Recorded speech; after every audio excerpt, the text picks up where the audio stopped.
దేశ ప్రజలకు reserve bank of India మంచి శుభవార్తను అందించింది. ద్రవ్య విధాన కమిటీ వడ్డీ రేట్లను తగ్గిస్తూ నిర్ణయం తీసుకుంది. హోమ్ లోన్ తీసుకోవాలి లేదా తీసుకున్న వారికి పెద్ద ఉపశమనం కలిగించింది. ఆర్బీఐ ఎంపీసీ రెపో రేట్ను 0.25% తగ్గించింది. దీంతో రెపో రేట్లు 6.50% నుంచి 6.25%కి వచ్చింది. ఈ తగ్గింపును reserve bank governor Sanjay Malhotra తెలిపారు. దాదాపు 56 నెలల తర్వాత అంటే మే 2020 తర్వాత రెపో రేట్ను తగ్గించింది ఆర్బీఐ. ఇది ఆర్బీఐ గవర్నర్ సంజయ్ మల్హోత్రా మొదటి ఆర్బీఐ ద్రవ్య విధాన సమావేశం. దీనిలో ఆయన తొలిసారిగా సామాన్య ప్రజలకు పెద్ద ఉపశమనం కలిగించారు. రెపో రేట్ల తగ్గింపు కారణంగా సామాన్య ప్రజలకు పెద్ద ఉపశమనం లభించింది. దేశ ప్రజల రుణ ఈఎంఐ, ముఖ్యంగా గృహ రుణ ఈఎంఐ తగ్గుతుంది. ఈ వారంలో సామాన్యులకు ఇది రెండవ తీపి కబురు అవుతుంది. కొన్ని రోజుల క్రితమే దేశ ఆర్థిక మంత్రి నిర్మలా సీతారామన్ వార్షిక ఆదాయం 12 లక్షలకు పన్ను మినహాయింపు ఇచ్చారు.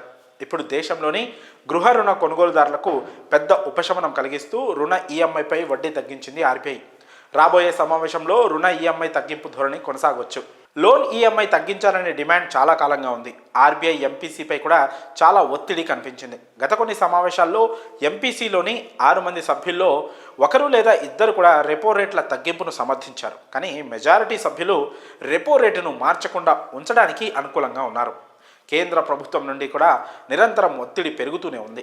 సంజయ్ మల్హోత్రా ఆర్బీఐ గవర్నర్ పదవిని చేపట్టినప్పుడు రెపో రేటులో కోత ఉండవచ్చని చాలామంది భావించారు. అందుకు తగ్గట్లే గత 2 సంవత్సరాలుగా వడ్డీ రేట్లు స్తంభింపజేశారు.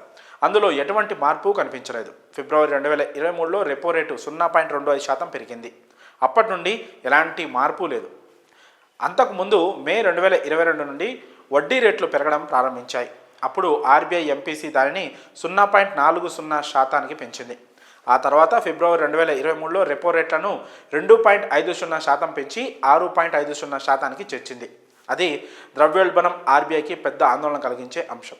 ప్రస్తుతం రీటైల్ ద్రవ్యోల్బణం 5% పైనే ఉంది. జనవరిలో ఇది 5% కంటే తక్కువగా తగ్గే సూచనలు కనిపిస్తున్నాయి. మరి ఆర్బీఐ తీసుకున్న ఈ నిర్ణయంపై మీ అభిప్రాయాలను కామెంట్స్ రూపంలో తెలియజేయండి.